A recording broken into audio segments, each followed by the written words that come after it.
আভা গা ল ফুলিয়ে বিছানায় গিয়ে বসল। গা লে 2 হাত রাখল সে। তাশরিফ খাবারের প্লেট সামনে নিয়ে মেখে আভার দিকে এগিয়ে বলল, হা কর, আমি খাবো না। দেখ আভা, রা বো কিন্তু যায়নি এখনো। খেতে বলছি খা। তাশরিফের দাম্ভিক কণ্ঠ শুনে হা করল সে।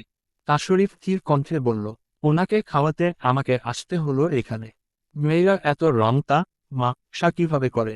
রংতা মা সা করলে যদি এমন কেয়ার পাওয়া যায় তাহলে রংতা মা সাই করা উচিত।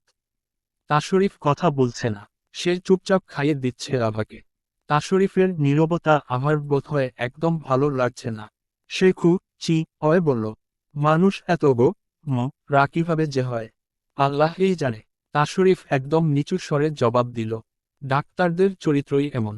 দুশ্চরিত্র ডাক্তার হলে সমস্যা কোথায় শুনি? তাশরিফ তাকালো আভার দিকে। আভার একদম কাছে গিয়ে চোখে চোখ রেখে বলল, দুশ্চরিত্র হলে তোরই সমস্যা। 2 দিন আর দাঁড়াতে পারবি না। তাশরিফের এহেন বাক্য শুনে থমকে গেল আভা। দুশ্চরিত্র হতে বলেছে বলে সত্যি সত্যি হয়ে যাবে। মানুষ এমনও হয়। তাশরিফ প্লেটে পানি ঢা ল তে ঢা ল তে বলল, এখন চুপ করে গেলি কেন? আইনুই ব্যবস্থা করি। কোন ব্যবস্থা? আভার চোখ মুখে বিস্ময়। সে আমতা আমতা করে আবারও বলল, বিয়ের পর আমাকে বাইরে পাঠানোর ব্যবস্থার কথা বলেছি। তুই কি কোনোভাবে অন্য কিছু ভেবেছিস? চোখ মুখে যা ভাসমান আভার। সে কি ভেবেছিল? আর তাশরিফ কি বলল? তার আর কথা বলার মুখ রইল না। কি হলো? চল নিচে আয়। দরজা বন্ধ করতে হবে না। এসেছিলেন কিভাবে? এত রাতে দরজা খুলে দিল কে? কে আবার? ফুপ্পি আম্মু। এখন চলে যাবেন কেন? থাকেন, সকালে যায়েন। এই রাতে আপনাকে পাঠাতে চাই না। রাস্তাঘাটও ভালো না। এত ভাবলে এত দূর থেকে আনাতি না। আভা অন্য দিকে মুখ ঘুরালো। নিষ্পাপ আবদার, থেকে যান না। এই রাতে যাওয়ার কি দরকার? ভোরে না হয় চলে যাবেন। 2 দিন পর বিয়ে, এখন থাকলে খারাপ দেখায় না। আভা অবাক হলো। সে তড়িঘড়ি করে বলল, আজবত, এমন ভাব যেন আমরা অবিবাহিত যুবক যুবতী। আমরা তো বিবাহিত দম্পতি। বাব্বাহ, তোর মুখে তো বেশ কথা ফুটেছে আভা। তাশরিফের রসিক স্বরের কথা শুনেছি মমে, ক্রিয়া রইল সে। তাশরিফ বিছানায় বসে মুজা জড়া লতে ল তে বলল, সকালের ডেকে দিস কিন্তু, নয়তো যাক এরাও পড়তে হবে। আভা চঞ্চল হয়ে মুখে হাসি ফুটালো। কিছুটা উচ্চস্বরেই বলল, আচ্ছা 63। তাশরিফ ঘুম থেকে উঠতেই রুমটাকে অচেনা অচেনা লাগছে ভাবতে ভাবতে হুট করেই রাতের কথা মনে পড়ে গেল তার। চমকে উঠে সে মোবাইল হাতে নিয়ে সময় দেখে মাথায় হাত তার। সকাল 10:15 বাজে। জলদি টি শার্ট পরতে পরতে বিছানা থেকে নামে সে। আভা আসে রুমে নাস্তা নিয়ে। তাশরিফ বিরক্ত হয়ে বলল, তোকে না বলেছি ভোরে ডেকে দিতে? এখন আমি কিভাবে যাব? মানুষ কি ভাববে? আজব, কি ভাববে? জামাই মধ্যরাতে বউয়ের কাছে এসেছে। মানুষ কি বোকা নাকি? বুঝে না কিছু। মানে, এই আভা, তুই কি বলছিস এইসব? এমন ভাব করছিস যেন তোর সাথে রোমাঞ্চ করতে এসেছি। ভুল কি বলেছি? সারা রাত তো আপনার কে কি আমার মাথা ছিল। কি? জি। এখন যান, জলদি ওয়াশরুমে যান, ফ্রেশ হয়ে আসুন। মা নাস্তা পাঠিয়েছে আপনার জন্য। তাশরিফ আবার হাতে নিয়ে নিজের কাছে একদম নিয়ে আসে। তারপর দাঁতে দাঁত চেপে বলল, কি একটা বিশ্রী ব্যাপার হয়েছে বুঝতে পেরেছিস? মানুষ বলবে 2টা দিন বউকে ছাড়া থাকতে পারলো না। আভা গা লে হাত রাখে তাশরিফের। তারপর রো কণ্ঠে বলল, থাকতে পারবে কেন? বউ ছাড়া পুরুষ মানুষ ভালো থাকে। অবিবাহিত থাকলে আলাদা হিসাব, কিন্তু বিয়ে করার পর বউ ছাড়া কোনো পুরুষই থাকতে পারে না। বুঝলেন ডাক্তার সাহেব? ছাড়ুন এইবার, যান ফ্রেশ হয়ে আসুন। কথাটি বলেই আভা হেসে দৌড়ে বের হয়ে যায় রুম থেকে। তাশরিফ আভার দিকে তাকিয়ে কাঁদো কাঁদো ফেস নিয়ে বলল, কেন যে নিজের হাঁটুর বয়সী মেয়েকে বিয়ে করতে গেলাম? তাশরিফ যখন এসব ভাবছিল তখনই আভার রুমের বাইরে থেকে উকি দিয়ে বলল, আচ্ছা, ও বাড়িতে কি বলে আসেননি যে আপনি এইখানে এসেছেন? না মানে, বাবা সকালে আপনার ফুপ্পিকে কল দিয়ে বলল তাশরিফ গেছে ওখানে। তাশরিফ মাথায় আবারও হাত রাখল। ঈষস কিল যা তাই না সে পেল। 64। তাশরিফ রেডি হয়েছে চলে যাওয়ার জন্য। আভার মুখের হাসি মলিন। তার ইচ্ছে করছে তাশরিফের সাথেই চলে যেতে। কিন্তু ওই যে ঘটা করে আবার বিয়ের আয়োজন শুরু হয়েছে। পাঠান সাহেব বললেন, তাশরিফ, সাবধানে যেও বাবা। তোমার ফুপি এই ব্যাগে খাবার দিয়ে দিয়েছে। যাওয়ার পথে খেয়ে নিও। আঙ্কেল, এইগুলোর কি দরকার ছিল? আমি নিব না এসব, প্লিজ রেখে দিন। তাশরিফের ফুপি বলে উঠল, নিবি না মানে নিতেই হবে। আর আঙ্কেল কি? বাবা বলতে শিখ তাশরিফ। আর আমাকে শুধু আম্মু ডাকতে পারলে ডাকিস, নয়তো ডাকার দরকার নেই। ফুপ্পি আম্মুই তো ভালো। না, একদম না। তাশরিফ হেসে বলল, আচ্ছা আম্মুই ডাকবো। এখন তাহলে যাই। আচ্ছা, সাবধানে যাস। আভা, যা তাশরিফকে গাড়িতে উঠিয়ে দিয়ে আয়। আভা তাশরিফের সাথে হাঁটতে হাঁটতে বাড়ির বাইরে বের হয়ে আসলো। তাশরিফ গাড়ির দরজা খুলে বসতে যাবে এমন সময় আবার বেরিয়ে আসলো। আভার দিকে তাকিয়ে বলল, মুখ মলিন করার দরকার নেই। 2 দিন পরই হাসি মুখে নিয়ে যাব। আর খাবার না খেয়ে থাকার কথা যেন আর না শুনি। দেখি কপালে কি এটা। কথাটি বলে আভাকে কাছে টেনে আভার কপালে চট করে একটা চুমু দিয়ে ফেলল তাশরিফ। তাশরিফের ফুপ্পি বলে উঠল, নিবি না মানে নিতেই হবে। আর আঙ্কেল কি? বাবা বলতে শিখ তাশরিফ। আর আমাকে শুধু আম্মু ডাকতে পারলে ডাকিস, নয়তো ডাকার দরকার নেই। ফুপ্পি আম্মুই তো ভালো। না, একদম না। তাশরিফ হেসে বলল, আচ্ছা আম্মুই ডাকবো। এখন তাহলে যাই। আচ্ছা, সাবধানে যাস। আভা, যা তাশরিফকে গাড়িতে উঠিয়ে দিয়ে আয়। আভা তাশরিফের সাথে হাঁটতে হাঁটতে বাড়ির বাইরে বের হয়ে আসলো। তাশরিফ গাড়ির দরজা খুলে বসতে যাবে এমন সময় আবার বেরিয়ে আসলো। আভার দিকে তাকিয়ে বলল, মুখ মলিন করার দরকার নেই। 2 দিন পরই হাসি মুখে নিয়ে যাব। আর খাবার না খেয়ে থাকার কথা যেন আর না শুনি। দেখি কপালে কি এটা। কথাটি বলে আভাকে কাছে টেনে আভার কপালে চট করে একটা চুমু দিয়ে ফেলল তাশরিফ। 65। তাশরিফ বাসায় প্রবেশ করতেই নীলা চৌধুরী তাশরিফকে দেখেও না দেখার ভান ধরে স্বামী রাফসান চৌধুরীকে বললেন, দেখেছ, তোমার ছেলে উপর দিয়ে একটু কি ন, ভেতর থেকে বউ পাগল। দেখলে না, কিভাবে না বলে চলে গেল আমার কাছে। তাশরিফ যা পেলেও তা প্রকাশ করল না। মাথা নিচু করে সোজা উপর তলায় চলে গেছে।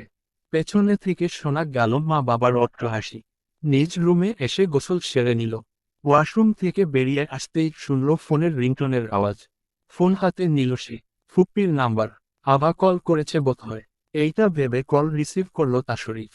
ওপাশ থেকে আভার কোমল কণ্ঠ শোনা গেল, বাসায় গিয়েছেন? উদ্ধৃতি চিহ্ন। হ্যাঁ, এসেছি। মাত্রই গোসল করে বের হলাম। এখন লম্বা একটা ঘুম দিব।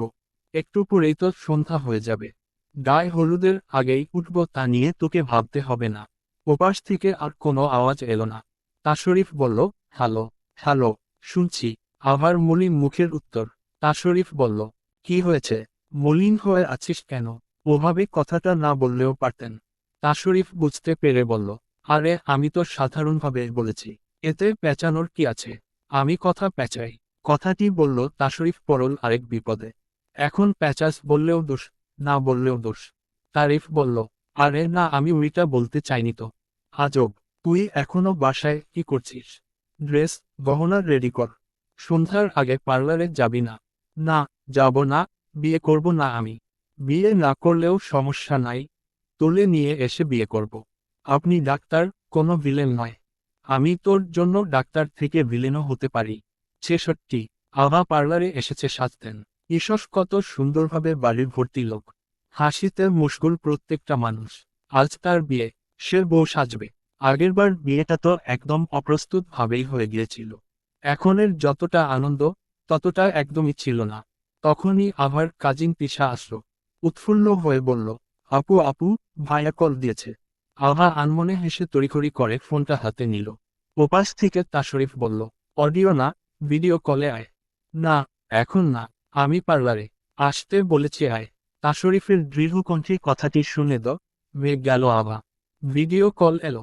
আভা কল রিসিভ করতেই ওপাশ থেকে তাশরিফের ঝলমলে হাসি।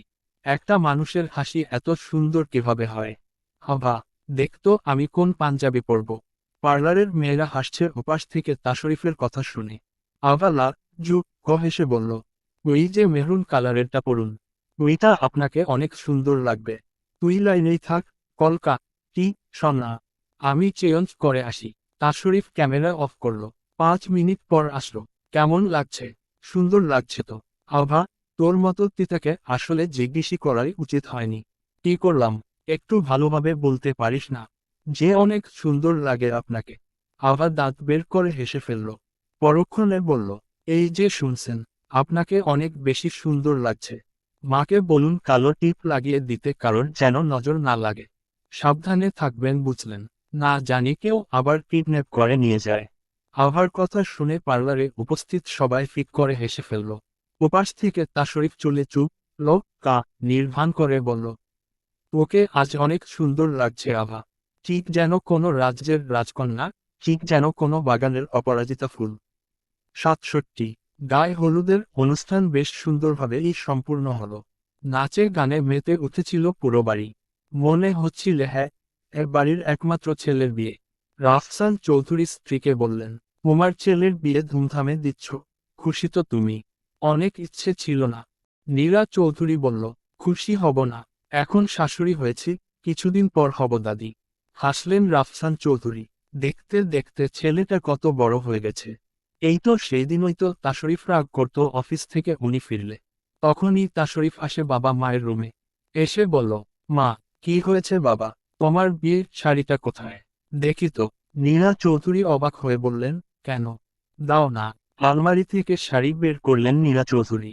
তাশরিফ মায়ের হাত থেকে শাড়িটা নিয়ে বলল, হ্যাঁ চলবে। কি চলবে? মা, এই শাড়িটাই আভা বিয়ের দিন পরবে। কি?